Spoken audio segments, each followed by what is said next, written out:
Je vous salue tous au nom de Yeshua HaMashiach, Jésus-Christ. Voilà, c'est votre frère en Christ, Franck, depuis la France. Vous êtes bien sur Christ Source de Vie TV, une chaîne YouTube que Dieu m'avait mis à cœur de mettre en place pour enseigner tout ça, pour apporter le peu de connaissances que j'ai sur la Bible, pour que les gens soient éclairés par rapport à l'évangile. Donc en tout cas, je vous salue tous, que la grâce, la paix, la charité du Créateur soit sur vous et vos familles.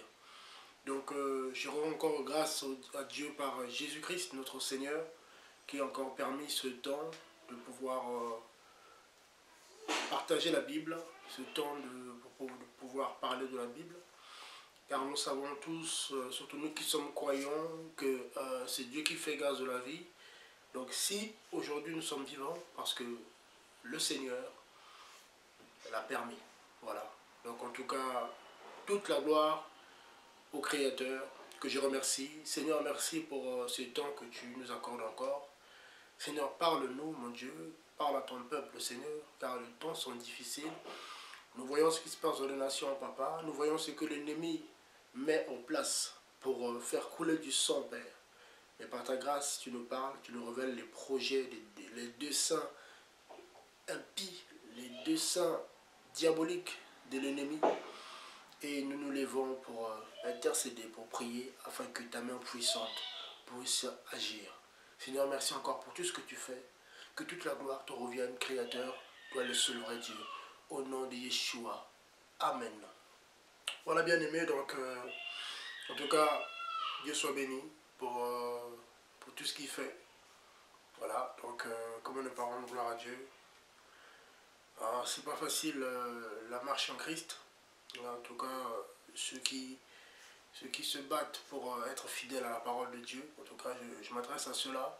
C'est pas facile parce que c'est un combat de tous les jours. L'ennemi nous présente beaucoup de choses pour que nous puissions désobéir à Dieu. Ça veut dire à la doctrine, à l'évangile. Mais grâce à l'Esprit de Christ qui est en nous, on tient. On tient. Et s'il arrive qu'on puisse tomber dans un péché, ben on se relève tout de suite, on se répand. C'est très important. Voilà, donc c'est ça la marche chrétienne. Il arrive qu'on puisse tomber dans les pensées. Et Dieu, par sa grâce, nous interpelle. Donc il ne faut pas te sentir condamné, toi mon frère, toi ma soeur. Si il t'est arrivé de tomber, il faut juste te relever tout de suite, parce que la chair est faible, tu te relèves. Et le Seigneur est juste et fidèle pour te pardonner. Mais il faut se relever, se repentir. Tant que tu demeures dans ton état de péché, Dieu ne pourra rien pour toi. Il faut te relever. Tu te relèves, c'est-à-dire que tu sors de cet état de péché.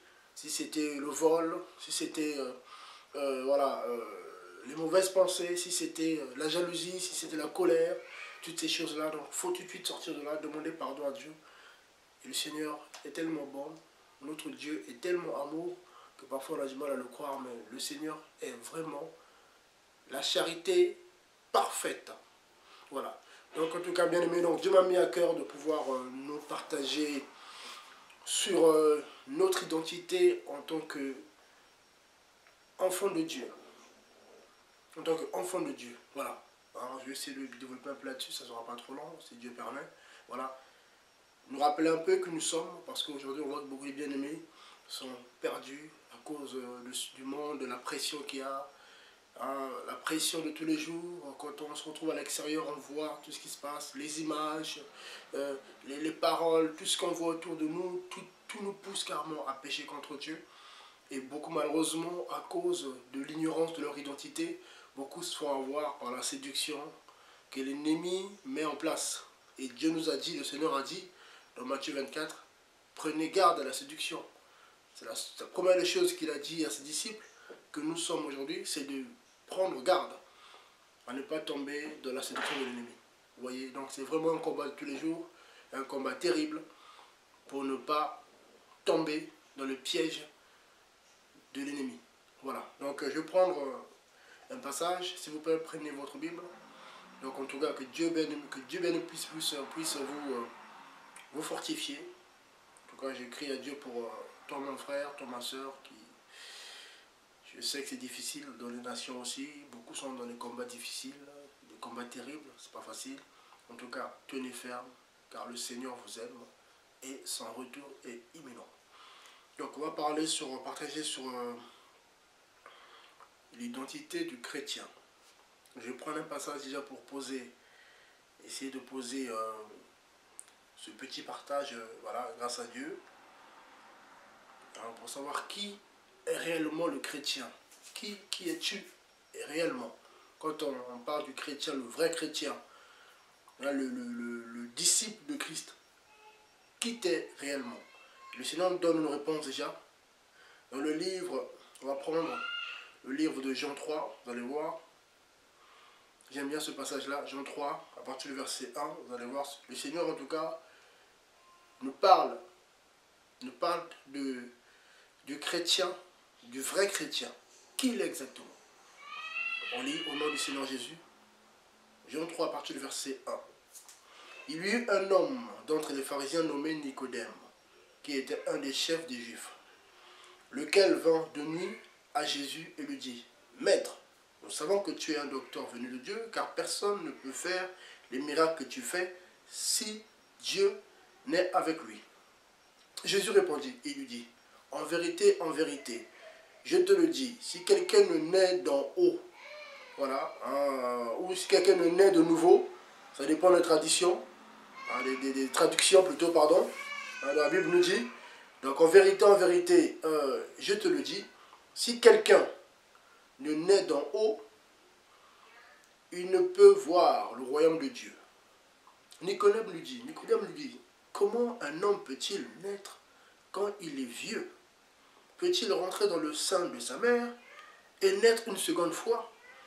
Jésus répondit, en vérité, je te le dis, si quelqu'un ne naît d'eau et d'esprit, il ne peut rentrer dans le royaume des cieux, ou le royaume de Dieu. Verset 6, ce qui est né de la chair est chair. Vous voyez, donc le Seigneur marque une différence entre ce qui est né de la chair. Donc nous qui sommes nés aujourd'hui de l'union de notre père biologique et d'autres mères biologiques, n'a rien à voir avec la naissance dont parle le Seigneur ici. Le Seigneur nous parle de choses spirituelles. Je continue. Donc verset 6, il dit, ce qui est né de la chair est chair, et ce qui est né de l'esprit est esprit. Il continue, verset 7. Ne t'étonne pas de ce que j'ai dit, il faut que vous naissiez d'en haut. Il continue, le vent souffle où il veut, et tu entends le bruit, mais tu ne sais pas d'où il vient, ni où il va. Il en est ainsi de tout homme qui est né de l'esprit. Vous voyez? Donc là, le Seigneur pose les choses. Donc la naissance dont il s'agit ici, donc le vrai chrétien, c'est une âme qui est née spirituellement. Dans la nouvelle naissance, ce n'est pas quelque chose de physique. Physiquement, on est les mêmes. Moi, je n'ai pas changé depuis ma conversion à Christ. Mais en esprit, je ne suis plus le même être. Le moi spirituel est différent de ce que j'étais avant la conversion. Avant la conversion, j'étais un autre homme spirituellement. La Bible nous parle qu'on était des morts. Nos esprits étaient morts, étaient assujettis à l'ennemi. On était des esclaves de l'ennemi. Donc l'ennemi nous poussait à faire ce qu'il voulait. L'ennemi dominait notre conscience. L'ennemi manipulait notre conscience. Donc du coup, il nous poussait à faire ce que bon lui semblait carrément. L'ennemi nous inspirait des choses malsaines pour notre vie de tous les jours. L'ennemi nous poussait à aller de femme en femme. L'ennemi nous poussait à voler. En nous mettant des pensées impures. En nous faisant croire que oui, c'est normal. Vu que tu payes les impôts, c'est normal. Vu que voilà, tu as le droit de voler. Et alors, c'est quoi? Bah oui, tu es beau, tu es une belle femme, vas-y. Tu peux coucher avec n'importe qui. Dès qu'un homme a un beau corps, un beau gosse, allez, c'est bon, tu peux écarter tes jambes. Parce qu'il est beau. Pareil pour les hommes, vu que tu es beau, tu peux aligner les femmes. C'est ça l'ennemi. Et ça c'est des personnes, on était comme ça avant la conversion. Je parle bien avant la conversion, parce que c'est pas parce que quelqu'un s'appelle chrétien que forcément cette personne est convertie, non. Vous voyez, parce que le Seigneur le dit dans Matthieu 7, on reconnaît un arbre à ses fruits. Quelqu'un qui est converti, on le voit par sa vie de tous les jours.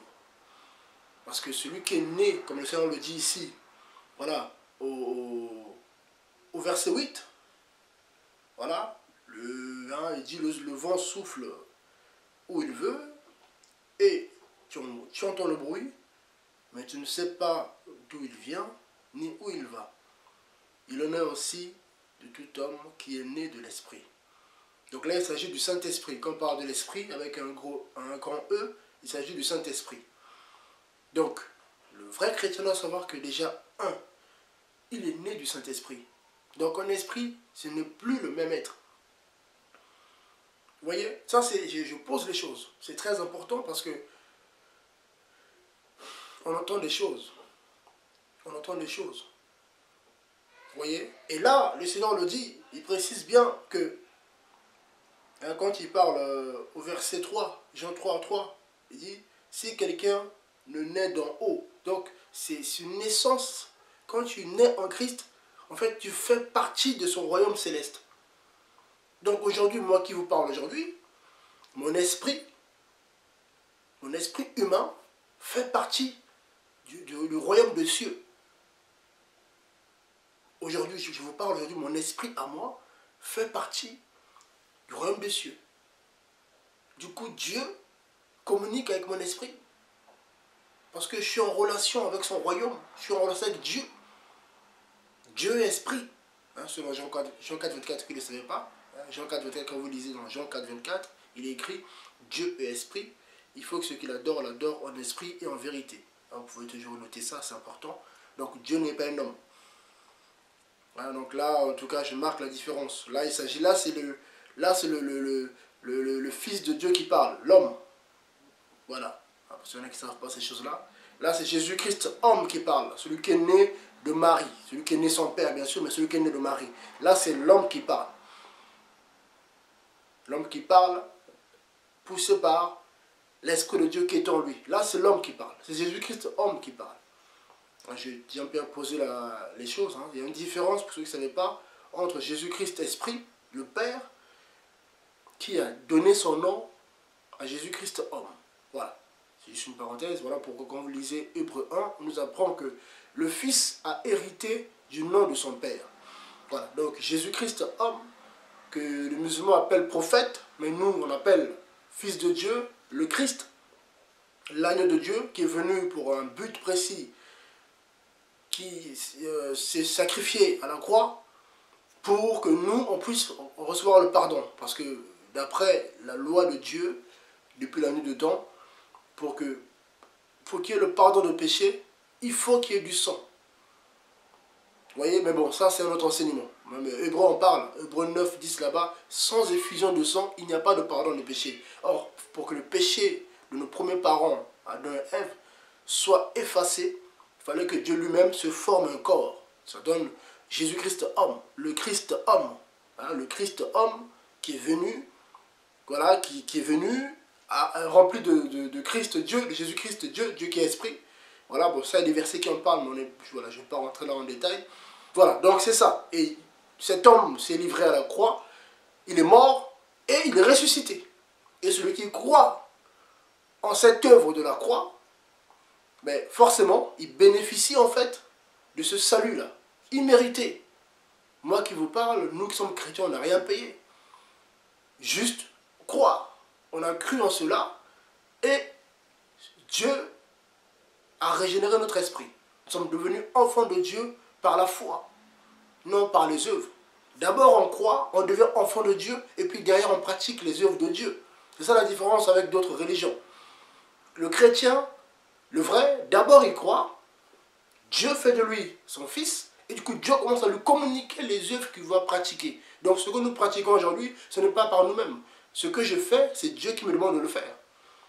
Vous comprenez bien aimé? Donc c'est toi qui es chrétien, tu ne fais pas parce que tu es contraint de le faire, non. C'est parce que Dieu, par sa grâce, vous voyez, par sa grâce, tu communiques les choses.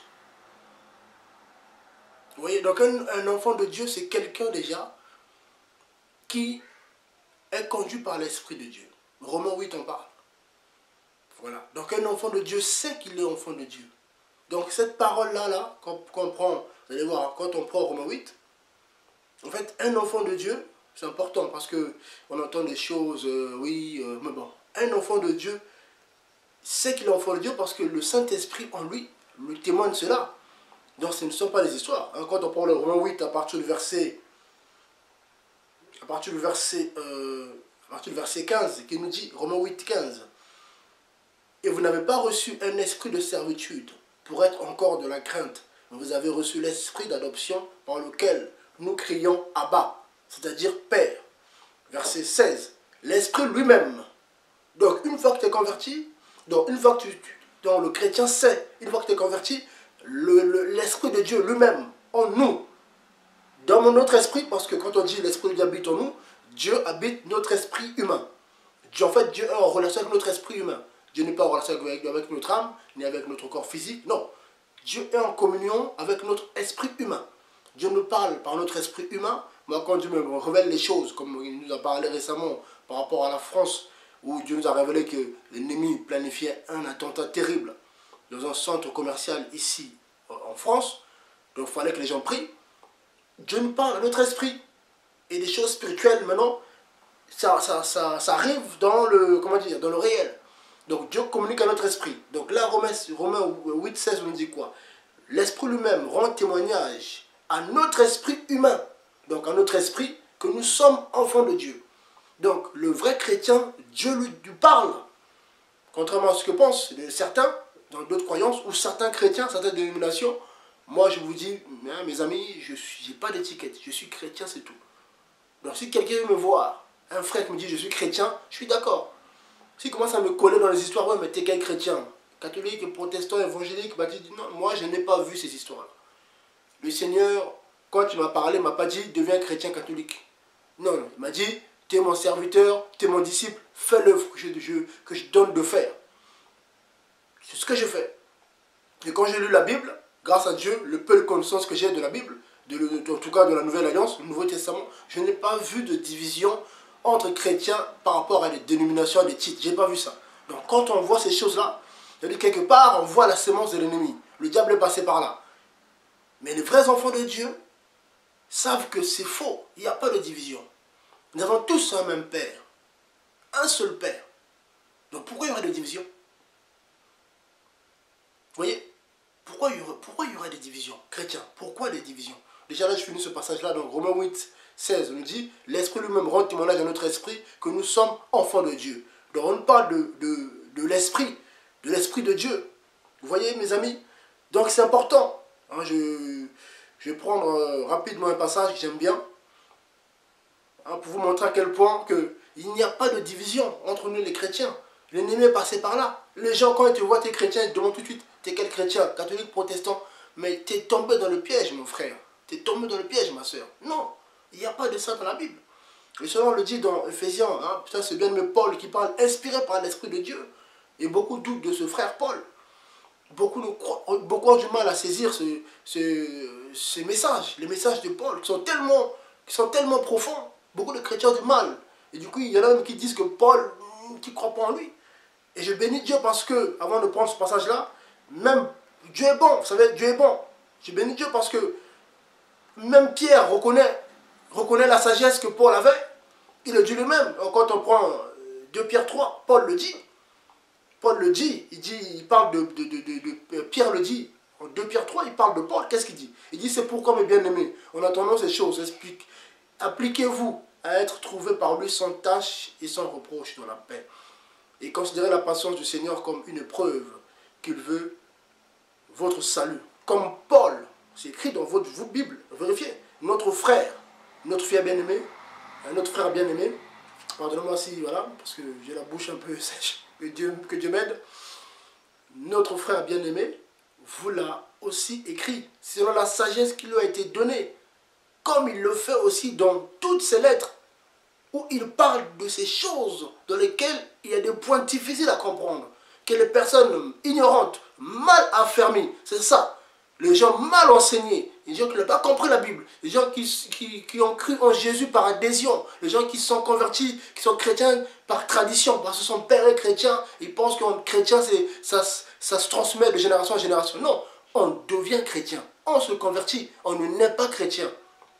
D'autres, oui, mais par rapport à la parole de Dieu, par rapport à l'évangile, on ne naît pas chrétien, on devient chrétien, on se convertit.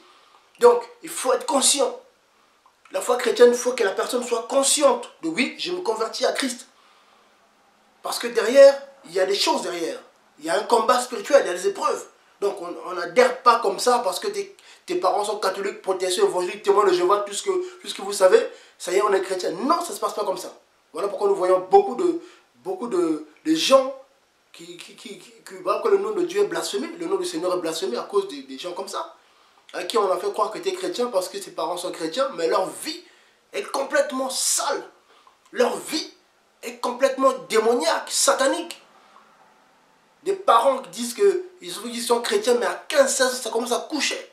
Et même leurs propres parents sont envoûtés, ils pensent qu'ils sont chrétiens, ils ont baptisé leur enfant, oui, voilà, ils vont dans les églises pour les mariages, mais c'est des gens qui ne connaissent même pas le loi de Dieu. Vous voyez, des gens qui laissent leur enfant, aujourd'hui c'est le fléau, qui laissent leur gamine de 15-16 ans, ramener des copains à la maison, des copains qui, leurs filles pratiquent les rapports sexuels dans leur maison, sous leur toit, à côté de leur chambre, et ils se disent chrétiens, sans mariage. Vous voyez l'abomination qu'il y a? Des jeunes garçons pareils, qui couchent avant le mariage. Tu dis, je trouve ça normal, avoir un petit copain, c'est normal. Même les parents ont accepté ça. Tu dis à un parent chrétien, mais ton fils, c'est pas normal qu'il ait un petit copain, ou ta fille plutôt, ou ta fille, ou ton fils qu'il ait une petite copine, parce que c'est pratiquer c'est interdit, hein, c'est l'impudicité, la Bible interdit ces choses-là. Mais vu que les parents ne connaissent pas leur identité, ils ne savent pas c'est quoi être chrétien. En gros, ils ne sont pas convertis, parce que quelqu'un qui est converti d'après la Bible, le Seigneur lui-même, comme Romains 8,16 le dit, le Seigneur lui rend témoignage. Donc, en gros, Dieu te parle que mon fils, ma fille, attention, ton fils qui fait, c'est pas ça. Il ne doit pas coucher avant le mariage. Ta fille doit rester vierge jusqu'au mariage. C'est pas même question de d'autres religions ou de musulmans, tout ça. La Bible en parle. Une fille doit se marier vierge. C'est une loi, c'est Dieu qui le dit. C'est pas, les gens pensent que nous, les chrétiens, ça y est, tout est permis en Christ. Les gens n'ont rien compris. Vous voyez, parce qu'ils ne connaissent pas leur identité. Vous voyez, les gens ne lisent pas, là, ils ne connaissent pas l'évangile, donc ils pratiquent les choses contraires à l'évangile. Ils sont complètement manipulés par les démons. Et du coup, l'ennemi les pousse à pratiquer les choses contraires à la Bible. Et c'est les mêmes qui vont avorter. Or, l'avortement, d'après la Bible, je dis, d'après la Bible, c'est un meurtre, parce que Dieu interdit cela. Parce que Dieu considère qu'une fois qu'il y a, comment dire, une fois qu'il y a l'enfant qui est formé, même d'un jour, il y a un esprit qui est là. On peut dire ce qu'on veut. Après, chacun est libre. Mais d'après la foi chrétienne, comment dire, c'est interdit. Mais les parents chrétiens laissent faire. Et ça va prier. Ah, ça porte des croix autour du cou. Mais ils ne connaissent rien, ils ne connaissent pas leur identité. Vous voyez, c'est dur. Là, le bien-aimé Pierre le dit. Hein, donc, 2 Pierre 3,16. Je continue. Comme il le fait aussi dans toutes ses lettres, où il parle des choses dans lesquelles il y a des points difficiles à comprendre. Que les personnes ignorantes et mal affermies tordent, comme elles tordent aussi les autres écritures pour leur propre destruction. Des gens mal affermis, mal enseignés. On voit aujourd'hui les gens écoutent n'importe qui. Quelqu'un qui se dit prédicateur, il écoute, il prend des versets bibliques. Voilà, il les joue avec. Et puis derrière, les gens ils disent, ah ben il dit la vérité. Voilà. Et quand on vient, on leur démontre, grâce à Dieu, on creuse, on rentre dans la profondeur des choses.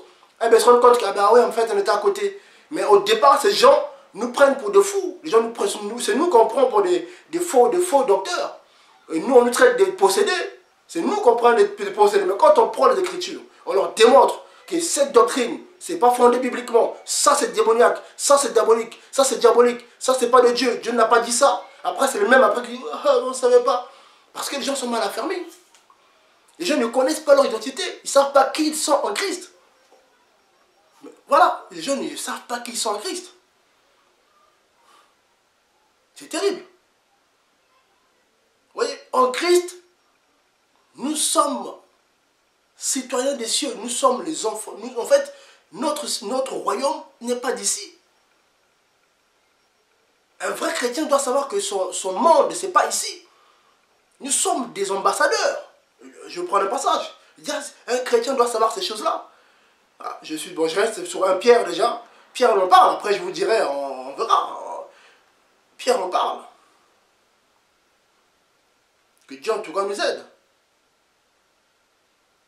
C'est terrible parce que on entend des choses, oui, tout ça, mais ça fait mal au cœur. Ça fait mal au cœur. Des chrétiens qui ne savent pas, connaissent pas leur identité. Hein? Le bien-aimé Pierre. Donc même beaucoup des soi-disant les églises mettent l'accent sur Pierre. Oui, Pierre, Dieu a donné tout ça à Pierre. Après, il dit oui. Mais regardez ce que Pierre dit. Vous qui aimez bien vous fonder sur Pierre. Oui, Dieu lui a donné les clés de l'église. On est d'accord. Et du coup, oui, après ça remonte, ils sont partis de là pour arriver jusqu'au pape. Donc voilà, le pape, c'est lui le vicaire de Christ, tout ça. Ok. Mais regardez ce que la Bible dit. C'est Pierre qui parle, inspiré par Dieu. Vous allez voir maintenant si, entre ce que Pierre a dit et ce que vous raconte aujourd'hui, vous soyez des hommes de Dieu que tout le monde acclame. Partout où ils vont, les gens se lèvent devant eux. Hein, à commencer par le pape, depuis des générations, sans compter dans d'autres dénominations. Voilà, les protestants évangéliques, tout ce que vous voulez. Les hommes sont acclamés, tout ça. Voilà, ok. Mais regardez ce que Pierre dit. Il parle du chrétien, le vrai croyant, qu'est-ce qu'il dit? 1 Pierre 2, il nous dit quoi? Mais vous, à partir du verset 9, pour que ce ne soit pas trop long. Mais vous, vous êtes la race élue. Il parle bien du chrétien converti. Donc là, Pierre nous donne notre identité. On est la race élue. Vous êtes la prêtrise royale. Donc nous sommes des prêtres. Même l'Apocalypse en parle. Dieu a fait de nous par Yeshua Mashiach, par Jésus-Christ, un royaume de sacrificateurs, un royaume de prêtres. Donc on est en Christ, on est des rois. Ça, son esprit, on est des rois. Des rois envoyés par le roi lui-même, Dieu. Jésus-Christ de Nazareth. Je continue. Il dit, mais vous, vous êtes la race élue, vous êtes la prêtrise royale, la nation sainte, le peuple acquis. Comment? Par le sang de Christ. Donc ce n'est pas des histoires. Le Seigneur n'a pas versé son sang à la croix pour jouer. Jésus n'est pas venu à la croix pour jouer. Ah oui, avant Jésus, après Jésus. Les chrétiens pensent que Jésus est venu à la croix juste pour jouer. Il est mort pour jouer. Il est ressuscité pour jouer. Et du coup, les gens lisent la Bible, ils font ce qu'ils veulent. Mais l'enfer vous attend. Le fait que tu ne connaisses pas ton identité, le diable joue de ça, tu vas finir en enfer. Ton âme sera détruite après le jugement. Ce n'est pas des histoires. Tu dois savoir quitter, mon frère, ma soeur. Donc là, le bien-aimé Pierre le dit. Donc vous êtes la prêtrise royale, la nation sainte, le peuple acquis, afin que vous annonciez les vertus de celui qui vous a appelé des ténèbres à sa merveilleuse lumière. Verset 10. Vous qui étiez, vous autrefois, vous qui autrefois n'étiez pas son peuple, c'est des Lévites par rapport au temps, mais qui maintenant êtes le peuple de Dieu. Donc avant la conversion, on n'était pas peuple de Dieu. Donc toi qui n'es pas converti, tu n'es pas peuple de Dieu, Dieu ne te considère pas. Voilà pourquoi quand il y a des choses qui arrivent, Dieu ne te parle pas, parce que tu ne crois pas en Dieu, tu ne crois pas en Yeshua Mashiach. Donc il faut ouvrir ton cœur à Jésus-Christ. Il faut croire en l'évangile, pas une dénomination, pas un système religieux. Voilà. Le système religieux excellent, c'est l'évangile, la Bible. Tu pratiques ça, c'est ça le système religieux selon la Bible. C'est garder la parole de Christ. Tu gardes cela, c'est bon.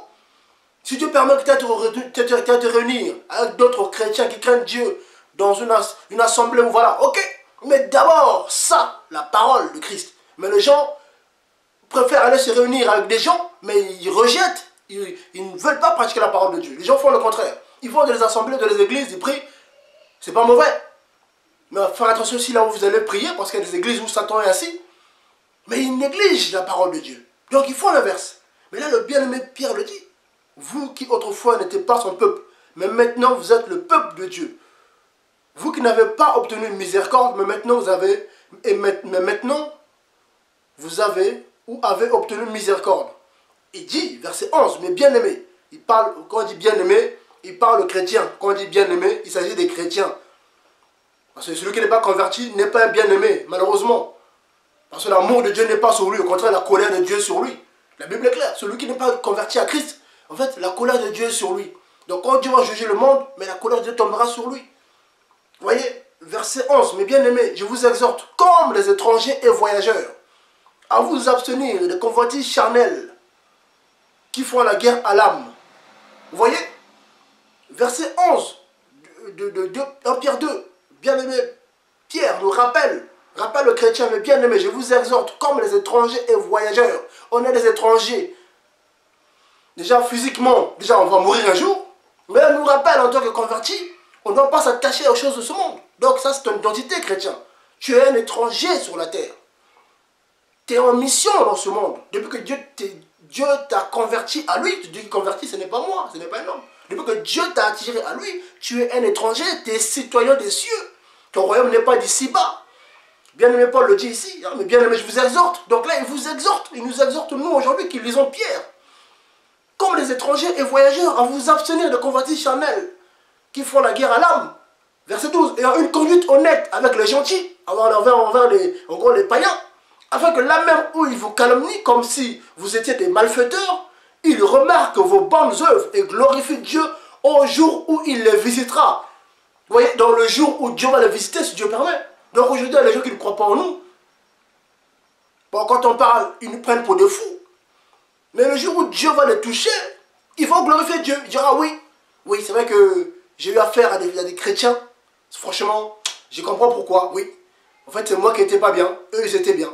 Là, Dieu le visite, il comprend que voilà. Mais pour l'instant, il y en a qui ne comprennent pas. Ils nous prennent pour des fous. Ah ben eux, ils parlent de Dieu, ils ne savent pas, ils sont fous. Voilà, ils sont dans des délires bizarres. Voilà, mais quand on annonce des choses, et quand ça arrive, c'est les mêmes qui pleurent. Malheureusement, ça fait mal au cœur. On annonce Dieu nous parle des prophéties, des visions, on dit aux gens, ils prennent ça à la légère, mais quand ça s'accomplit, les gens commencent à pleurer. Ils pleurent. Ah, Dieu n'existe pas, pourquoi il a permis? Vous voyez, c'est ça l'homme. On est tellement manipulé, beaucoup sont manipulés par des démons. Le diable a mis un voile sur eux, des aveugles qui ne savent pas où ils vont. Mais quand ils tombent dans le trou, du coup ils pleurent. Ah, mais Dieu s'il existait. Mais voilà, il faut croire en Dieu. Vous voyez, donc là, le bien-aimé, Pierre dit, on est des étrangers, des voyageurs. Vous voyez? Donc, il nous demande de nous abstenir de convoitises charnelles qui font la guerre à l'âme. Vous voyez? Donc, toi, en tant que chrétien, tu dois savoir que voilà, il y a un combat spirituel qui se passe aujourd'hui. La chair a des désirs contraires à ceux de l'esprit. Quand vous prenez Galates, hein, on va prendre ça. En tout cas, je vais essayer d'aller vite pour que ce ne soit pas trop... vous montrer un peu la différence. Quand Pierre parle des convoitises charnelles, vous voyez, voilà, il parle des œuvres de la chair, hein, la chair. Galates 5, 17 nous dit quoi? Car la chair a des désirs contraires à ceux de l'esprit, et l'esprit en a des contraires à la chair. Donc quand il parle de l'esprit, il parle de Dieu en nous. Dieu a des désirs contraires à ceux de la chair. La chair, c'est le côté humain, c'est la chair, c'est ça. Donc on dit ce qu'on a hérité, le péché qui est lié à nos membres, hein, dans le physique. Voilà pourquoi tu veux faire le bien, parfois tu as des pensées bizarres, parfois tu veux faire le bien mais tu as peur. Voilà, parce que c'est lié au physique. C'est par rapport au premier péché de nos parents. Hein, les parents qui ont péché, le diable, en mangeant le fruit, ils ont mangé ce venin, et ce venin se transmet de génération en génération par le sang physique. Dans le sang là, il y a ça. Voilà pourquoi un bébé, un enfant de 2 ans, a le réflexe de faire du mal, à taper, à mordre. Parce que c'est dans le sang. On ne lui a pas montré comment faire du mal. Mais de lui-même, vu que c'est dans son sang, dans ses gènes. Et du coup, ben, l'enfant fait du mal à son prochain, naturellement. Parce que, naturellement, on a hérité ça. Et Dieu, quand il vient nous parler, quand il fait de nous ses enfants, son esprit, ça se passe. Et du coup, il donne la force. Il donne la force à notre esprit pour qu'on puisse dominer cette chair. Les désirs, parce que le diable nous envoie de mauvaises pensées, donc Dieu nous donne la force de résister jusqu'à la mort. Voilà pourquoi c'est un combat de tous les jours. Voilà pourquoi bien Pierre le dit. Ah, il le dit, hein, quand voilà, le désir charnel qui font la guerre à l'âme. Notre âme est au milieu. Notre âme est au milieu, du coup, notre esprit qui est en communion avec l'esprit de Dieu, Dieu donne la force à notre esprit, et du coup la chair, le diable, la chair, c'est pas la chair physique. La chair c'est un venin, c'est quelque chose de spirituel. Lui, il veut pousser notre âme, parce que l'âme, ça se passe dans l'âme. Hein. L'âme est liée aussi à l'homme. Hein, quand je parle l'âme, c'est côté émotion, sentiment, voilà, faire les choses. Vous voyez? Et du coup, quand tu n'as pas Dieu, donc un esprit sans Dieu est dominé par la chair. Donc avant notre conversion, c'était ce venin du diable qui est en nous, qui nous pousse à faire les choses, que notre esprit était désarmé, n'avait pas assez de force pour résister à cela. Vous voyez? Mais une fois qu'on se convertit à Dieu, Dieu donne la force à notre esprit humain pour pouvoir dire non au désir charnel. Vas-y, drague la fille. Bon, elle est belle, tu vois, elle est bonne. Wow, elle est bonne. Vas-y, vas-y, frère. Vas-y, vas-y. Celle-là, c'est en plus, tu vois, elle te regarde et tout. Tu vois, c'est ton genre et tout. Regarde comment elle est. Allez, prends son numéro, va l'avoir, elle va te donner son numéro, t'inquiète pas, ça va aller. Tu vois, toi, c'est ça qui te va à l'esprit. Mais toi, tu diras en toi-même, c'est un combat tout seul, dans ton esprit. Non, je ne vais pas faire ça. Ça, c'est le péché. Arrière de moi, Satan. Ça, c'est des venins, c'est des pensées diaboliques. C'est ça dont tu es le chrétien. Tu sais qui t'es. Grâce à Dieu, parce que Dieu te donne la force. Du coup, tu chasses une telle pensée. Vas-y, mens, fraude, fraude, fraude. Tu peux frauder, c'est pas grave. Mais le fraude, c'est interdit, c'est un péché. Tu dis non, je fraude pas. Si je ne peux pas payer, je ne sors pas. Si je ne peux pas payer un transport, je ne sors pas. Je reste à la maison, c'est que Dieu ne veut pas que je sorte. Vous voyez? Il ne faut pas chercher des détours. Si tu ne peux pas faire quelque chose, Dieu ne veut pas, parce que tu appartiens à Dieu. C'est ça ton identité, tu appartiens à Dieu. Donc tout ce qui t'arrive, vu que tu crois en Dieu, Dieu le permet. Donc, tu ne peux plus faire ce que tu veux. Un chrétien, là, le bien-aimé, Galates 5, hein, voilà, le bien-aimé Paul nous donne un peu la différence. Hein, donc, verset 17, il nous parle que les désirs de l'esprit, donc les désirs de Dieu sont différents plutôt des désirs de la chair. Voilà. Et là, il nous dit, voilà, les désirs ou les œuvres. Hein. Il nous dit, hein, au verset 19 de Galates 5, car les œuvres de la chair, dont parle le bien-aimé Pierre, dans 1 Pierre 2, là, le bien-aimé Paul le définit. Paul donne des détails sur ce que Pierre dit en 1 Pierre 2.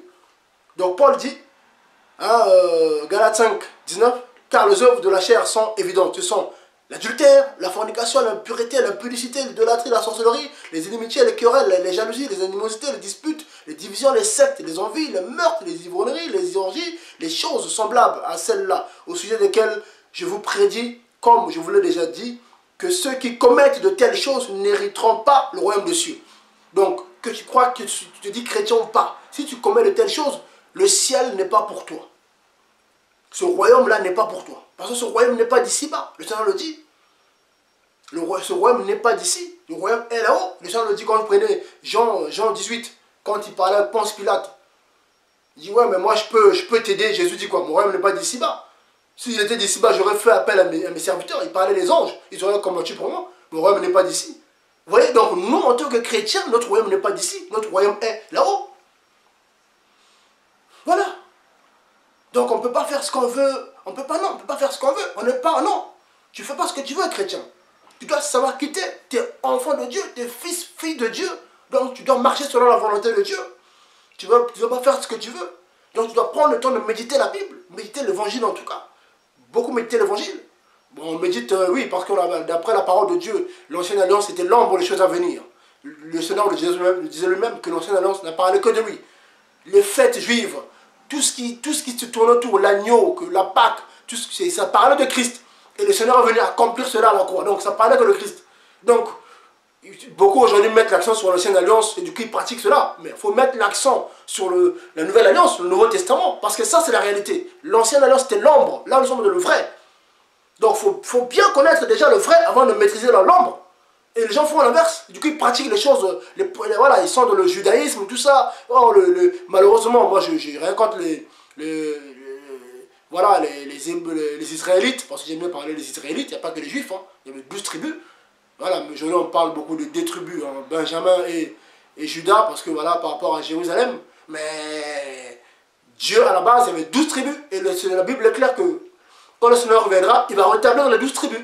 Parce qu'on entend parler que de 2 tribus, 2-3 tribus, les Juifs, mais après, les 12 autres, les 10 autres, parce qu'il y en a 2 qui sont, voilà, mais les 10 autres aussi, Dieu, voilà, il y a des Juifs aujourd'hui en France qui savent pas qu'ils sont les Israélites, descendants d'Abraham, qui ne le savent pas, qui sont vraiment descendants d'Abraham, au même titre que les Juifs.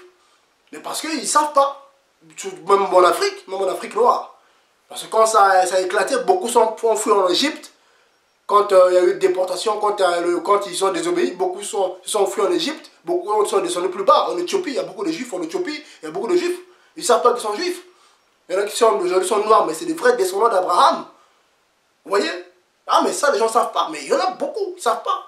Mais il y aura des surprises. Dieu dira beaucoup après toi, t'es fils d'Abraham. Mais comment? Regarde. Regarde. Tu fais partie de la tribu de ta. Tu fais de telle tribu. Regarde ta lignée. Mais il y en a qui ne savent pas. Voilà. Mais bref. Vous voyez? Donc là, il faut connaître son identité. Là, on parle d'enfant de Dieu en Christ.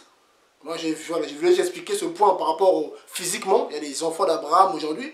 Des descendants d'Abraham physiques aujourd'hui qui ne le savent pas. Parce qu'il y a eu, quand on connaît l'histoire juive, hein, quand il y a eu voilà, la scission, la division, voilà, bref, après Salomon, il y a eu une division, voilà, et du coup, voilà. Mais à la fin, quand Dieu va rétablir toutes choses, on apprend que les 12 tribus seront rétablies en Israël. Voilà, aujourd'hui on parle plus de 2 tribus, donc voilà, les Juifs, il y a 2 tribus, Juda et Benjamin, là, c'est beaucoup les 2 tribus. Mais c'est Juda, hein, Juif, c'est surtout Juda, mais bon, il y a aussi voilà, les tribus de Benjamin, mais après, il y aura après des 10 que Dieu va, voilà. En tout cas, mes amis, hein, je veux pas, faut pas que ce soit trop long, je ne veux pas dépasser les 50 minutes, si Dieu permet. Voilà, donc, en tout cas, c'est juste pour nous encourager que voilà, on est des étrangers. On est enfant de Dieu, le Seigneur le dit. Donc voilà, on est né de l'esprit, de d'esprit. Donc quand on parle de l'eau, hein, la Bible nous parle de l'eau dont il s'agit ici, de l'eau spirituelle, c'est la parole. Hein, la parole de Dieu est une eau pure qui nous purifie. Bon, il y a beaucoup de passages, bon, ceux qui méditent un peu savent cela. Et l'esprit, c'est Dieu lui-même. Donc avant de se convertir à Christ, en fait, il faut d'abord écouter l'évangile. Comme l'a fait notre bien-aimé Pierre, en acte 2, quand ils ont reçu l'esprit de Dieu, le Seigneur a travaillé, il leur a enseigné la parole. Et quand le temps est arrivé, ils ont reçu le Saint-Esprit. Donc, ils sont devenus une nouvelle créature. Ils ont été baptisés du Saint-Esprit. Et là, Paul est sorti. Pierre est sorti plutôt, pardonnez-moi. Il est sorti, il a annoncé l'évangile. Il a parlé de Christ. Et les gens ont écouté. Donc là, il s'agit de l'eau. La parole de Dieu, c'est de l'eau. Donc, Paul a donné, en gros, de l'eau. Et cette eau, ceux qui ont accepté, ont reçu la vie. Parce que l'eau, c'est la vie. Donc, quand tu acceptes l'évangile, ben, Dieu qui est esprit, fait de toi une nouvelle créature. Mais si tu rejettes l'évangile, c'est pas possible. Voilà, donc tout est basé sur l'évangile. Voilà pourquoi notre mission, nous, aujourd'hui, en tant que étranger voyageur, je prends un autre passage qui nous parle aussi qu'on est ambassadeur. Donc on n'est pas simplement un simple étranger ou un simple voyageur, on est des ambassadeurs. La Bible précise cela. Donc on est des ambassadeurs, on a une mission. Grâce à Dieu, Dieu nous envoie pour une mission précise. Voilà. Donc 2 Corinthiens 5, 18 nous dit quoi? Or, tout cela vient de Dieu qui nous a réconciliés avec lui par Yeshua HaMashiach et qui nous a donné le service de la réconciliation. Donc, en tant que chrétien, quand on se convertit, nous aussi, on doit prier Dieu pour qu'il puisse se réconcilier avec d'autres hommes qui ne sont pas encore convertis. Nos familles, beaucoup ne sont pas convertis. Beaucoup sont de la tradition, ils prient des statues, des maris, des anges. Or, c'est des doctrines de démons. On n'a pas vu ça dans la Bible. Soyez sérieux. Paul le dit dans Galates 1. Il dit, il ne faut pas modifier. Si quelqu'un vous enseigne autre chose, qu'il soit anathème, en gros, qu'il soit digne de mort, qu'il soit digne de l'enfer. C'est ça, anathème. C'est quelque chose en fait, quelqu'un qui est digne d'aller en enfer. Parce que tu viens tordre la parole de Dieu. Allez, notez, allez, lisez Galates 1, vous allez voir ce que Paul dit. Mais lui-même, si lui-même il dit, si lui-même il se met dedans, si moi-même Paul, je vous enseigne autre chose, que je vous dis aujourd'hui, si demain je viens dire autre chose, que je sois anathème. Vous imaginez à quel point Paul, il savait pourquoi. Mais les gens viennent aujourd'hui qui n'ont pas compris Paul, comme bien Pierre le dit dans 2 Pierre 3 là-bas, il vient tordre ses écritures.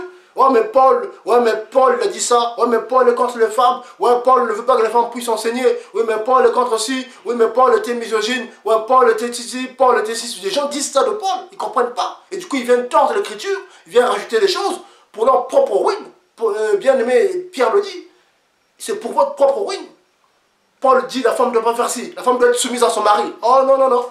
En 2017, il faut l'égalité. C'est comme si quand on parle de soumission, c'est comme s'ils pensent que c'était dans les années avant où la femme était comme l'esclave. Non, ça veut dire qu'une femme doit respecter son mari par rapport à la parole de Dieu.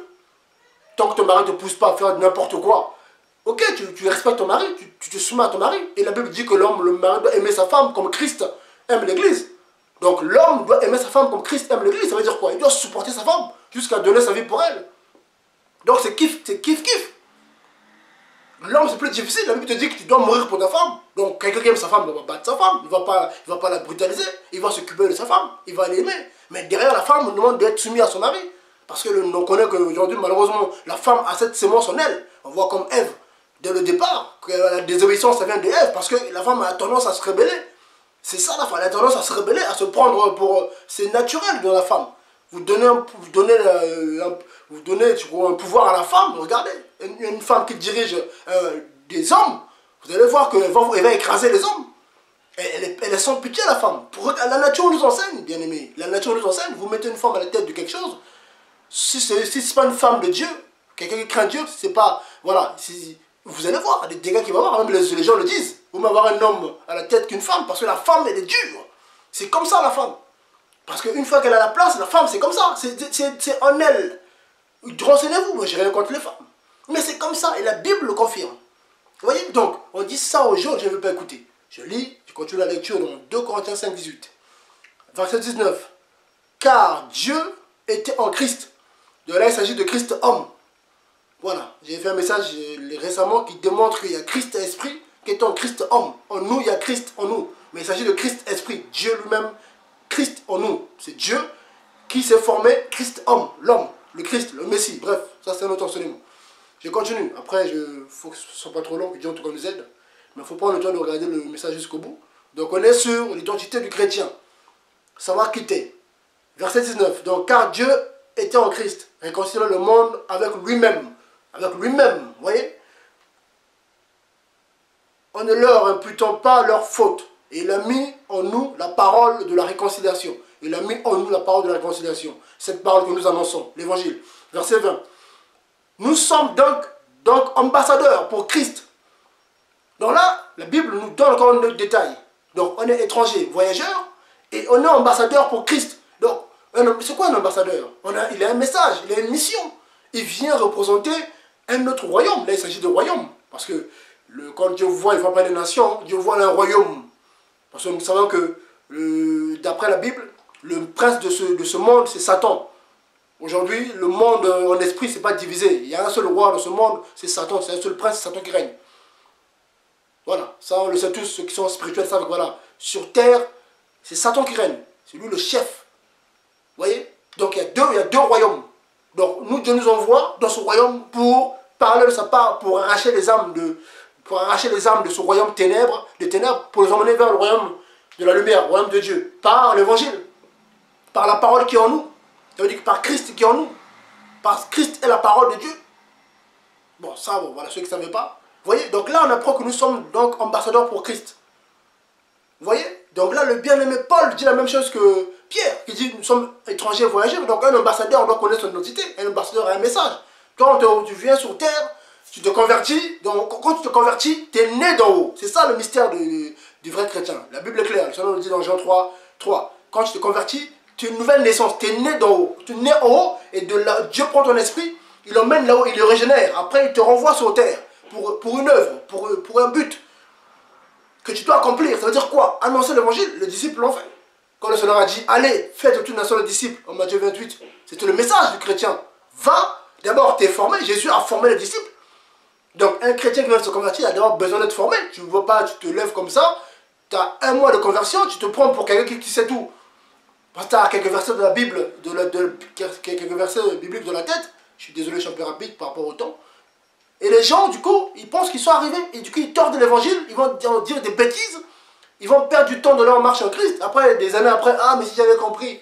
Mais voilà, il faut se laisser enseigner. Une fois que tu as enseigné, tu as compris, Dieu te dit d'aller maintenant faire l'œuvre. Et je dis bien, l'enseignement est réservé aux hommes, d'après la Bible. J'ai rien contre les femmes.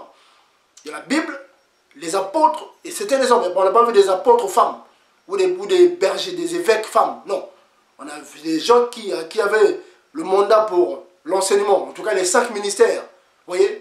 Les 5 ministères dans le livre d'Éphésiens, hein, les 5 services, c'était que des hommes. Après, Dieu sait pourquoi. Hein. On ne nous pose pas la question. On ne va pas vous dire, oui, Dieu a mis les hommes, donc nous on dit c'est les hommes. Après, chacun fait ce qu'il veut. Les femmes qui veulent se mettre pasteur, ça c'est leur problème. Voilà. En tout cas, la Bible est claire que c'est la parole que nous lisons qui va les juger. Quand Dieu prendra la parole, il dira, vous avez vu où? Oui, mais il y a Aquilas, il y a Priscille, non, est-ce que vous avez vu, j'ai mis en place, est-ce que j'ai établi moi une femme pasteur? Ah ben ça sera comme ça le jour du jugement. Les gens vont fermer leur bouche, ils vont se taire eux-mêmes. Ah oui Seigneur, oui mais oui, est-ce que j'ai mis apôtre une femme? Il y avait des femmes de valeur autour du Seigneur. Vous croyez quoi? Marie de Magdala, voilà sa sœur. Il y avait des femmes de valeur autour du Seigneur. Hein. Mais pourquoi il n'a pas mis des femmes apôtres?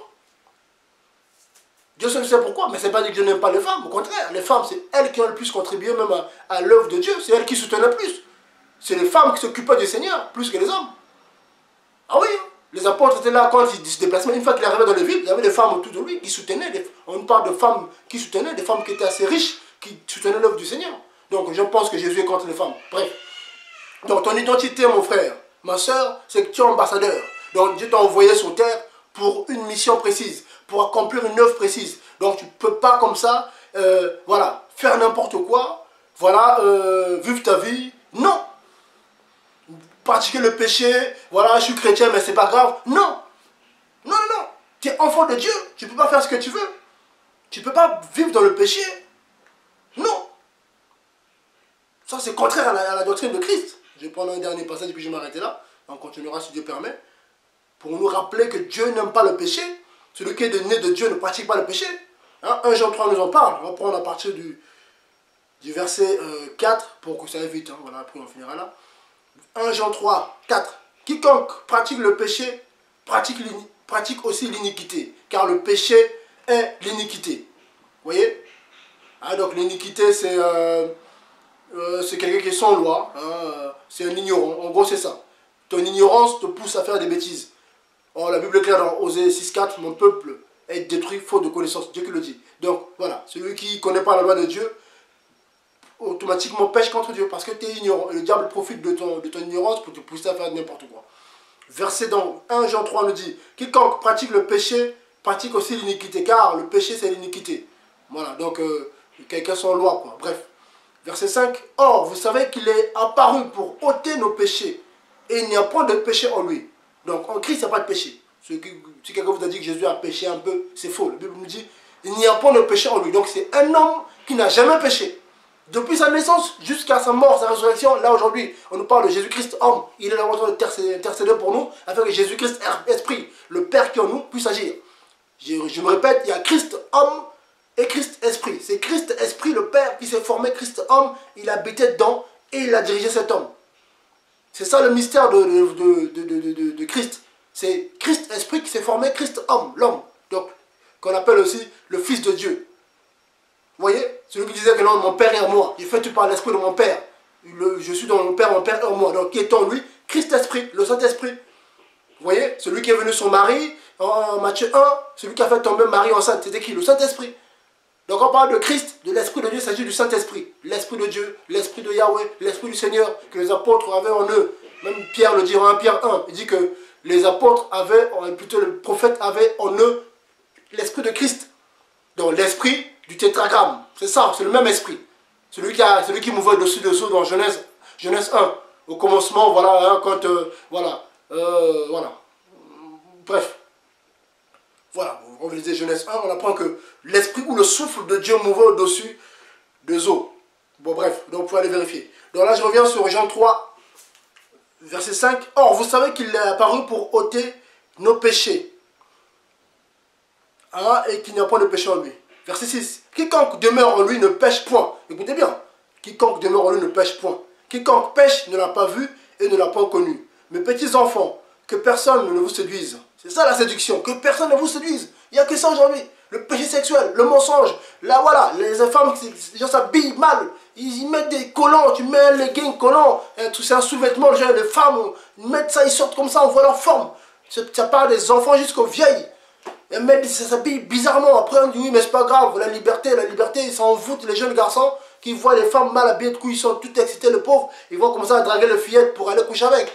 C'est ça l'envoûtement. Le diable est malin, il pousse les femmes à se mal s'habiller. Et du coup, les pauvres jeunes, même les jeunes de 15 ans, ils voient une femme, et on voit toutes ces formes dehors, et ils disent, voilà, est-ce que ça y est, il va commencer à se masturber, il va commencer à aller voir les films pornographiques, il va se chercher une petite copine qui a le même âge que lui, 15-16 ans, la pauvre petite, qui ne sait pas, parce qu'aujourd'hui les gens mangent bien, elle est un peu formée, un peu de seins, un peu de forme, allez, et une pauvre gamine. Et vu que les parents ne connaissent pas leur identité, les faux chrétiens, ils disent pas à leur enfant que c'est interdit de coucher avant le mariage. Il faut que tu grandisses, il faut que tu te maries avant. Et bien la pauvre gamine, il voit un jeune garçon qui est tout beau, ben, vu qu'à la télé on lui fait croire que oui c'est beau, les bisous, et ben il va dire oui, viens à la maison, allez, il va commencer à se trifouiller, se tripoter, et bien voilà, il va se faire déverger, et voilà, il va commencer à coucher.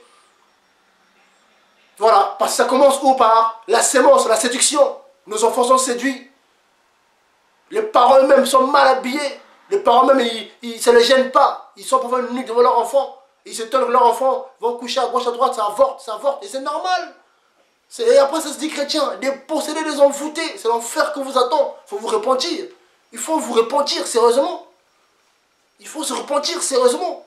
Les gens ne connaissent pas leur identité en Christ. Ils ne savent pas qu'ils sont ambassadeurs. Un ambassadeur, il vient avec les principes d'un autre royaume. Un ambassadeur, donc toi tu viens avec les principes de Dieu. Tu représentes le royaume des cieux, donc tu as la loi de Dieu en toi. Pas de meurtre, pas de vol, pas de mensonge. Tu ne te fais pas avoir par le diable, pas la séduction du diable, mais les gens ne savent pas. Vous voyez, donc continue, 1 Jean 3, 7. Mes petits enfants, que personne ne vous séduise. Celui qui fait ce qui est juste est une personne juste, comme Jésus-Christ est juste. Verset 8, celui qui pratique le péché est du diable.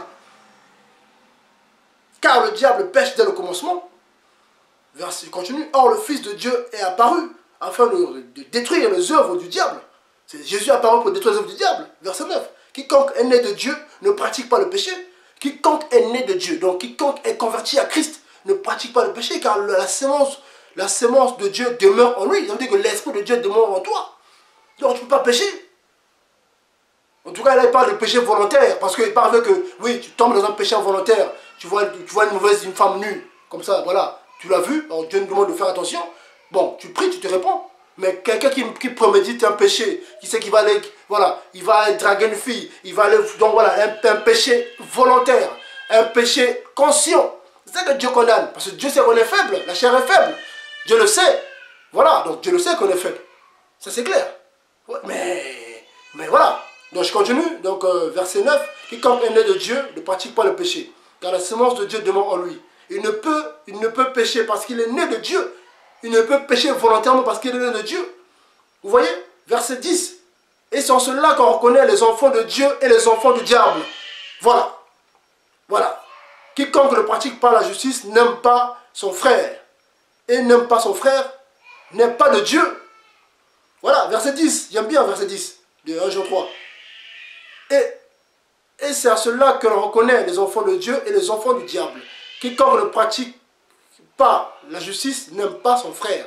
Hein, quiconque, pardonnez-moi, ne pratique pas la justice et n'aime pas son frère n'est pas de Dieu. Car ce que vous a été annoncé et ce que vous avez entendu dès le commencement, c'est que nous nous aimons, c'est que nous nous aimions les uns les autres. Vous voyez? Voilà, donc là c'est, voilà, je voulais lire un peu tout ça, voilà, mais bon. En tout cas, je m'arrête là. En tout cas, le plus important c'est ça. Hein, le verset 10 de 1 Jean 3. Hein? C'est en cela que l'on reconnaît les enfants de Dieu et les enfants du diable. Quiconque ne pratique pas la justice et n'aime pas son frère n'est pas de Dieu. Vous voyez bien, donc en tout cas, je m'arrête là. Donc tu dois connaître ton identité. Voilà, tu t'es converti pour craindre Dieu. Tu t'es converti pour garder la parole de Dieu. Tu t'es converti pour pratiquer les œuvres que Dieu avait préparées d'avance pour toi. Voilà, c'est pas pour... voilà, Dieu ne t'a pas envoyé sur terre voilà, pour faire n'importe quoi. Non. Hein, Dieu nous a sauvés par grâce, on ne mérite pas. Quand on prenait même prenez le livre d'Éphésiens 2, vous allez comprendre. Lisez Éphésiens 2, vous allez voir, par exemple au verset 8 d'Éphésiens 2, car vous êtes sauvés par la grâce, par la foi. Cela ne vient pas de vous, mais c'est le don de Dieu. Verset 9, ce n'est pas par les œuvres, afin que personne ne se glorifie. Personne ne pourra dire que moi, parce que j'ai payé à Dieu, parce que j'ai fait tel effort, que Dieu m'a sauvé. Non, Dieu nous a sauvés par grâce. Dieu fait ce qu'il veut. Vous voyez? Donc il nous a sauvés par grâce. J'aime bien Éphésiens 2. À partir du verset 9, 10, voilà. Et après, verset 10, hein, 10, car nous sommes son ouvrage. Dieu, quand nous a sauvés, il a fait de nous son ouvrage. Verset 10, car nous sommes son ouvrage, ayant été créés en Jésus-Christ pour les bonnes œuvres que Dieu a préparées d'avance, afin que nous marchions en elles. Donc, une fois qu'on est converti, Dieu a préparé les bonnes œuvres d'avance, hein, avant notre conversion. Une fois qu'on se convertit, et du coup, on pratique ces œuvres-là. On fait le bien, pardonnez-moi, on fait le bien, parce que c'est poussé par Dieu. On fait, voilà, tout ce qu'on fait, c'est Dieu parce que c'est celui qui nous pousse à le faire. Vous voyez? Donc en tout cas, c'était un peu long, mais c'est tellement important que voilà, ça dure à peu près 1 heure. En tout cas, bien aimé, soyez bénis. Voilà, c'est votre voilà, frère en Christ, Franck, de Christ sur Celui TV, depuis Paris, la région parisienne. Donc ceux qui veulent recevoir leur baptême en Christ peuvent nous contacter, les coordonnées sont là, donc contactez-nous. Comme ça, on pourra vous baptiser, on pourra se déplacer. C'est pas évident, donc d'ailleurs ceux qui veulent aussi soutenir, voilà, parce que on a des missions et des choses à faire, on a des projets d'achat du matériel, donc ceux qui peuvent nous soutenir financièrement, si Dieu vous met ça à cœur, il n'y a pas de souci, voilà, c'est des dons, c'est des bienvenus, comme ça On pourra acheter et puis financer nos missionnaires, financer aussi voilà, nos missions à gauche, à droite, soutenir aussi les bien-aimés, c'est le froid là, donc il y a des choses à faire, des projets pour sortir un peu les maraudes et tout, parce que les gens ont besoin. Donc cet argent sert aussi à cela. Voilà. Donc en tout cas, que le Seigneur vous bénisse, qu'il vous garde. Les temps sont mauvais, la séduction est là, Jésus-Christ revient. Donc tenez ferme pour ne pas tomber dans la séduction du diable. Voilà. En tout cas, soyez bénis au nom puissant de Yeshua Mashiach. Voilà. Que Dieu vous garde en tout cas. Je vous aime. À très bientôt. Plaise à Dieu. Shalom. Merci. Au revoir. Désolé, c'était un peu rapide, mais bon, je suis désolé. En tout cas, soyez bénis. Au revoir. Merci. Au revoir. Soyez bénis. Shalom.